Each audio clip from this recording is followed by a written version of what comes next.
Iran के सर्वोच्च नेता खामेनेई ने मिसाइल और परमाणु शक्ति को राष्ट्रीय धरोहर बताकर ट्रंप के समझौते के प्रस्ताव को ठुकरा दिया है।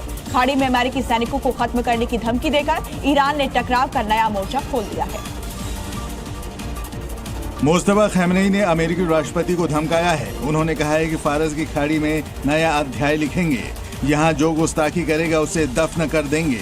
उनका दावा है कि फारस की खाड़ी और हॉर्मुज स्ट्रेट पर ईरान का नियंत्रण है।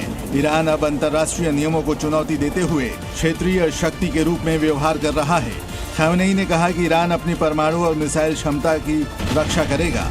मुस्तफा ने सैन्य क्षमताओं को ईरान की राष्ट्रीय धरोहर बताया।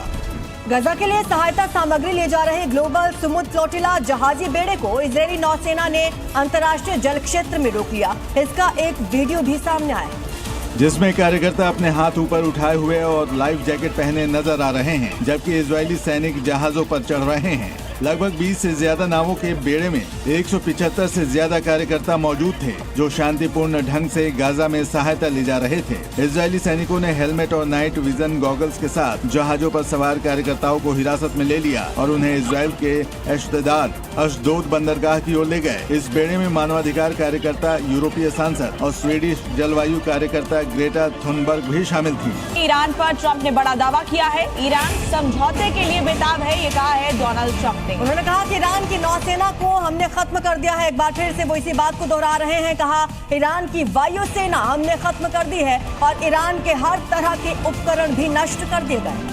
अमेरिका ने ईरान की लगभग $500 मिलियन मूल्य की क्रिप्टो करेंसी संपत्तियों को जब्त करने का दावा किया है, जो ऑपरेशन इकोनॉमिक फ्यूरी के तहत ईरान पर अधिकतम आर्थिक दबाव डालने के अभियान का हिस्सा है।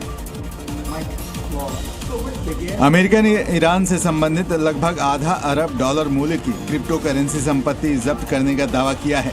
अमेरिकी वित्त मंत्री स्कॉट बेसेंट के मुताबिक इससे ईरान पर आर्थिक दबाव पड़ेगा और तेहरान सरकार संकट में आ जाएगी।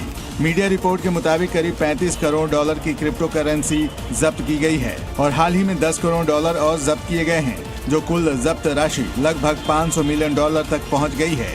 साथ ही दुनिया भर में बैंक खाते भी फ्रीज किए जा रहे हैं।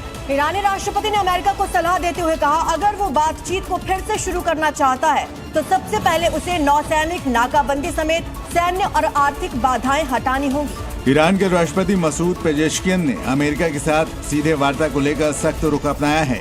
उन्होंने कहा है कि जब तक अमेरिकी नौसैनिक नाकाबंदी जारी रहेगी, तब तक कोई भी प्रत्यक्ष बातचीत मुमकिन नहीं है।